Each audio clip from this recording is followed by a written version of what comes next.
Varroa mite is a serious disease that is impacting bee colonies and honey production worldwide. Despite the devastating impacts on the bees themselves, the implications for our food industries are huge. So it's with some interest that I'm having a look today at some new technology coming out of the Czech Republic with Andrew Stanish from Australian Bee Supplies that promises to give us a way of managing this pest if we indeed get it in our hives. Andrew, tell me about this technology. What is it? So this is a new style of hive in Australia anyway. So it's a solar thermo hive. It came from the Czech Republic. They've been working in research and development over 12 years. They've been developing it for over 10 years now, and it's designed to actually kill Varroa. Okay, so we're just scratching onto those surface. So New South Wales has Varroa. Victoria is slowly starting to get into it. New South Wales has it now, and Varroa cannot survive over 41 degrees. Now, bees maintain the temperature of their hive quite readily themselves. I mean, we just put them in wooden boxes and they maintain a pretty consistent temperature through the year. This takes the temperature up a little bit, and that's the key, isn't it? Correct. So brood normally stays around 35 degrees, and the worker bees and nurse bees maintain it at that all the time. Varroa requires up to 37 degrees. So what happens in these style of hives where they have these special windows here, it will actually raise the temperature up to 41 degrees, which will actually... The bees can cope with that? They can, because we live in Australia, we can cope with 50 degrees. But the Varroa can't. Correct. So the overlap is not perfect and the Varroa starts to drop off before the bees. Absolutely, and at the same time you've got to remember that the bees will maintain the brood at 35 degrees. So brood 35, temperature raises, this window raises it up to 41, it will kill the Varroa mite, and this process 3 to 4 hours, 2 or 3 times per season, should technically get rid of the Varroa mite. So we're starting to get into the testing stages, but at the moment the promises in Europe are looking incredibly good. Now question, will this lower the production of my hive due to heat stress? Not at all. No, so we're still looking at about 2 to 3 hours of a higher temperature. Okay, and it's only 2 to 3 hours of a high temperature a correct. few times through the season. And you've got to remember that in summer, especially in Victoria, we're pulling 45 degrees half a day. Okay. And I suppose if you raise the temperature of the hive early in the season, you might actually wake the bees up earlier and get increased production. Possible, very, very possible. The bees, as soon as they get the sun out, they're ready to go out and get the nectar. Well, let's go through the hive part by part and find out what the differences are, because there are a few. We're going to have to get our head around a few differences. We're talking a European system here, not an Australian system. Who would have thought Aussies do things differently?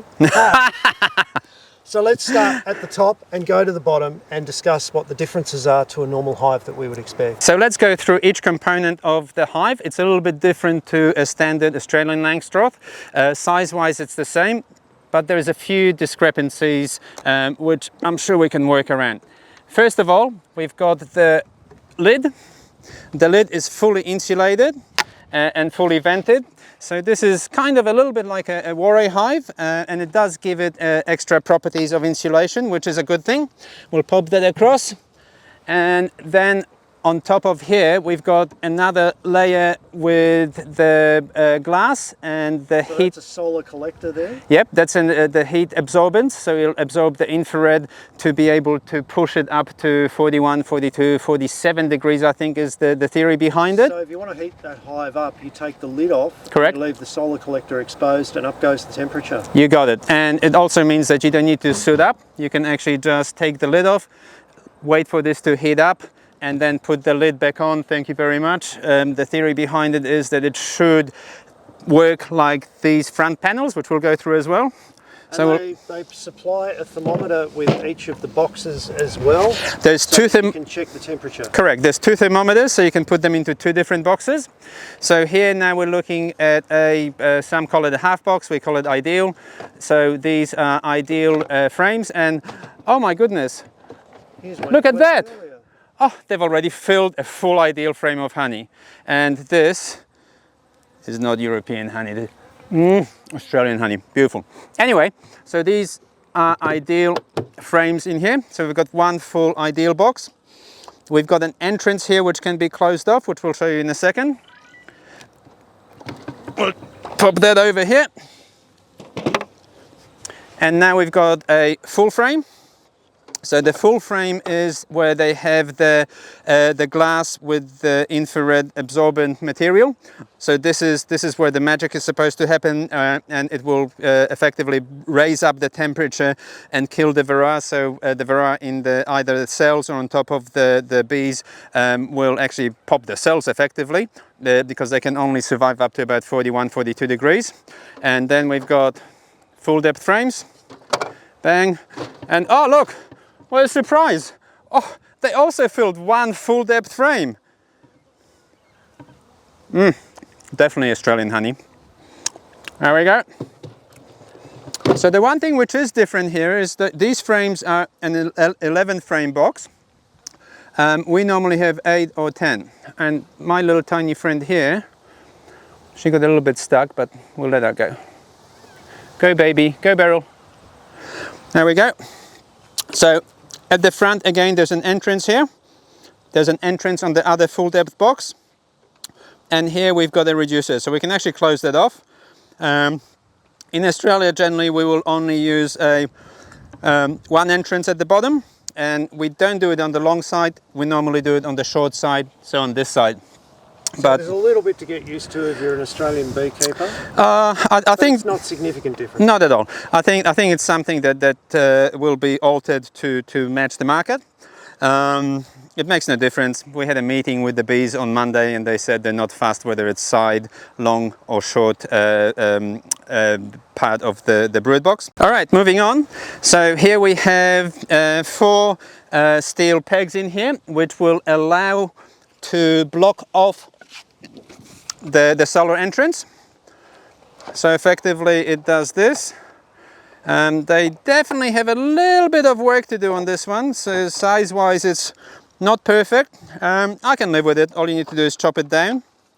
So this would stay on most of the time. You'd only open these solar collectors 3 or 4 times during the season. Well, that's what's been explained to us. So 3 or 4 times, 3 to 4 hours in summer, and once you raise it about 47 in theory, will effectively kill majority of the Varroa. And you don't want to leave them open because that will raise the box too high and start to affect the health of your bees. In So Australia, in summer definitely. Oh, in summer, yeah, I think that you'd cook them, definitely. Because in summer, even in Victoria, we're pulling 45-degree temperatures overall without any glass. If you didn't have this covered up, I reckon that you'd cook your hive. One thing that is really actually quite lovely, they have been beautifully rebated. So one box sits into the other one really nicely. Again, full depth frames. We take this one off, and now we go into the base of the system. Now, we're still waiting to understand what the theory behind this is. It sits on top of here, so this is in the base. Not quite sure why. We also have the double thermometers. So these thermometers can sit in full depth 1 and 2 or ideal 1 and 2. That's no issue there. Screw systems, etc. And then we also have the mesh. So the Varroa is supposed to fall through here once they're dead, and we can pull them out this way. And thank you very much. It's like any other mesh-based system. We can get rid of them, put them back in, and move on. So on the back side, we have a rear entrance with what looks like to be a reducer. So a winter-summer reducer. We're still trying to understand why. So we haven't 100% got the concept of how they work these, but it'll be interesting to hear how it works. So having a look at the system, full depth boxes, ideal boxes, perfect, that's what we use all the time. 11 frame, maybe not the best, we could live with that. 10 frame, 8 frame would be a better concept. A couple of issues in how it puts together, but generally speaking, I think that once we get Varroa coming through, if we can get one of these hives in a hobbyist backyard, I think we could have a natural organic honey sort of concept without the necessity of chemical strips. So it'll be very interesting. We look forward to hearing from solar thermo hives and Paul to actually explain a couple of those things that don't make sense to us, but that's purely because we just run things the way we do in Australia. So Langstroth, 8 frame, 10 frame, etc.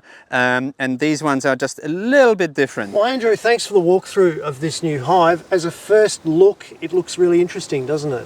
I think it's quite fascinating. We've still got a bit of work. We need to put it into our apiaries and see what happens, because obviously temperatures and the way that we actually manage our bees between here and Europe are totally different.